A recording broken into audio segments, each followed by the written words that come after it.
Hello, and welcome to another virtual program from the Waldo Public Library. The star of today's story is going to be a knight.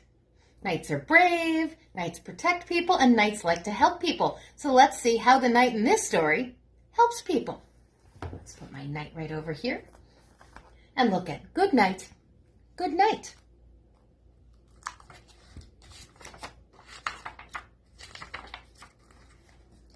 Once there were 3 little dragons. They lived in a dark cave. The cave was in a dense forest, and the forest was in a fantasy faraway kingdom. The poor little dragons were very lonely in their deep, dark cave. In the kingdom, there was a good knight. Every night he kept watch. He watched from a crumbly, tumbly tower. It was on top of a very tall wall. One night, the good knight was on his watch, and he heard a very large, very loud roar.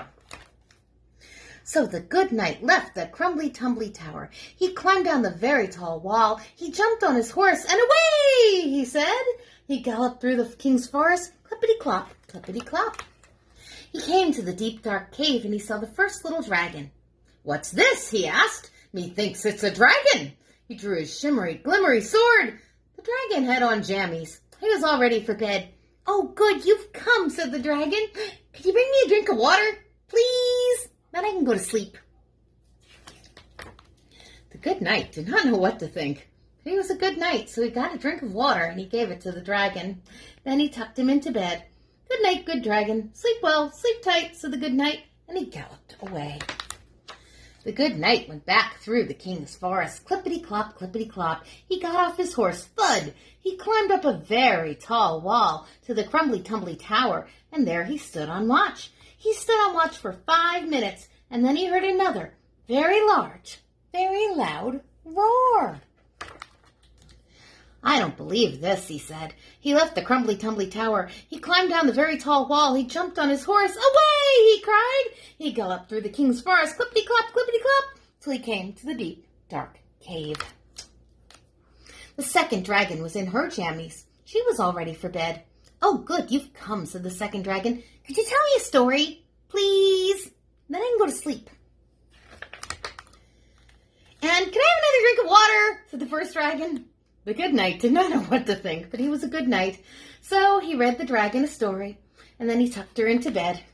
And he got the first dragon another drink of water, and he tucked him into bed.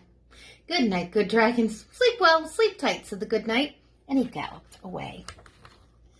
The good knight went back through the king's forest, clippity-clop, clippity-clop. He got off his horse, thud. He climbed up the very tall wall to the crumbly-tumbly tower, and there he stood on watch. He stood on watch for 2 minutes, when he heard another very large, very loud roar.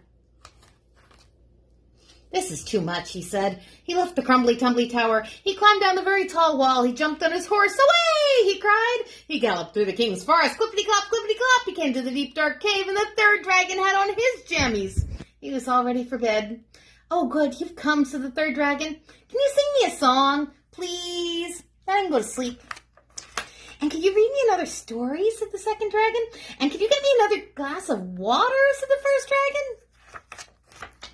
The good knight did not know what to think, but he was a good knight. So he sang the dragon a song and tucked him into bed. He read the second dragon another story, tucked her into bed, and he got the first dragon another drink of water and tucked him into bed.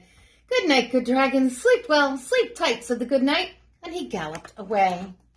The good knight went back through the king's forest, clippity-clop, clippity-clop. He got off his horse, thud. He climbed up the very tall walls of the crumbly-bumbly tower.